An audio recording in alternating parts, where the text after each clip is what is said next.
All right, everyone, welcome back to the deep dive where we take one idea. One source. Yeah, one source and really dig in deep. Exactly. And so this week we're looking at this motivational snippet all about taking those small steps.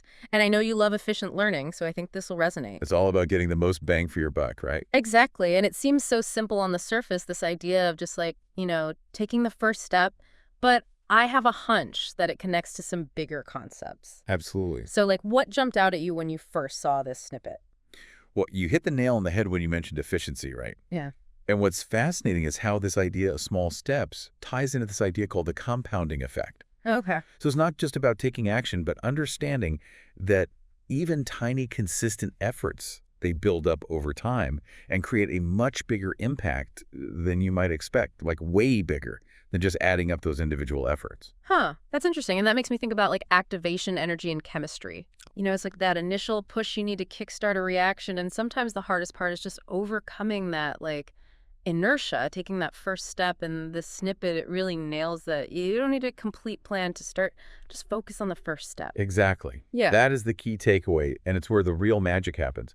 Because when we focus on that initial step, we start to break down those mental barriers we have and we build momentum.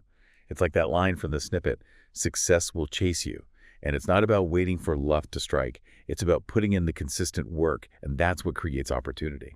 Yeah, I always thought that success chasing you thing sounded a bit passive, just waiting for something good to happen. But when you put it like that in terms of consistent action, Yeah. creating opportunities, that really is a mindset shift. It really is. It changes the whole game. It does. And, a good way to think about it is like building a habit or learning a new skill. Mm-hmm. Think about learning a new language.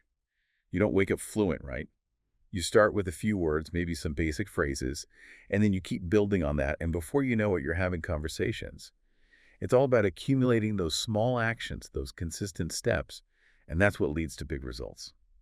I get that. I tend to get stuck in the planning phase sometimes, just trying to figure out every single detail.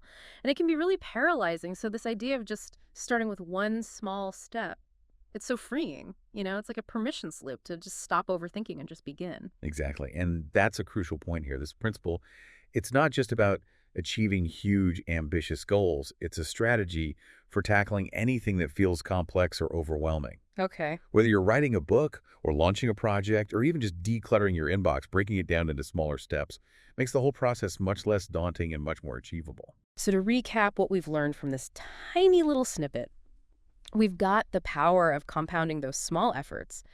We've got the importance of overcoming that initial activation energy, and we've got the idea of reframing success as a result of consistent action. That's pretty incredible for something so short. It really is. There's so much wisdom packed in there. And as we wrap up here, I'd like to leave our listeners with a thought. What's one specific achievable step you can take today towards a goal you've been putting off? What's your activation energy? It doesn't have to be anything huge, just one small action to get the ball rolling. That's a great question to think about. It is. And you might be surprised where that one step leads you. Absolutely. Sometimes the smallest actions can create the biggest ripples. Thanks for joining us for another deep dive. We'll see you all next time. See that?